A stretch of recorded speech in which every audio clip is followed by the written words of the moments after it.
রাজধানীর ফার্মগেট এলাকার আনোয়ারা উদ্যান ও টিএনটি মাঠে ওরস আয়োজনে বাধা দেয়ায় এবছর নিজস্ব দরবার শরীফে কুতুববাগের ওরস অনুষ্ঠিত হয়েছে।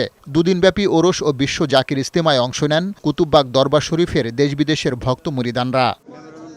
ওরসের শেষ দিন দরবার শরীফের বয়ান আয়োজনে উপস্থিত হন ডেস্টিনি গ্রুপের চেয়ারম্যান ও বৈশাখী টেলিভিশনের ব্যবস্থাপনা পরিচালক রফিকুল আমিন। কুতুববাগের পীর রফিকুল আমিনকে দরবারে স্বাগত জানান।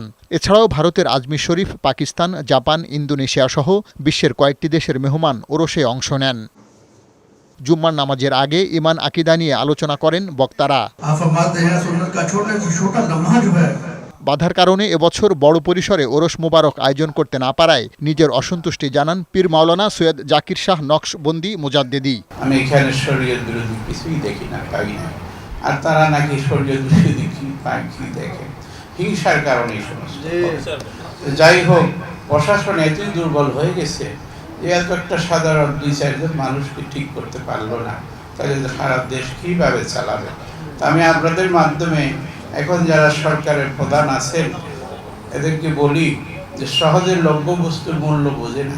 জুম্মার নামাজের পর আখিরি মোনাজাতে দেশ ও মানবজাতির কল্যাণ কামনার মধ্য দিয়ে শেষ হয় কুতুববাগের বার্ষিক ওরস শরীফ। পার্থ রহমান, বৈশাখী সংবাদ, ঢাকা।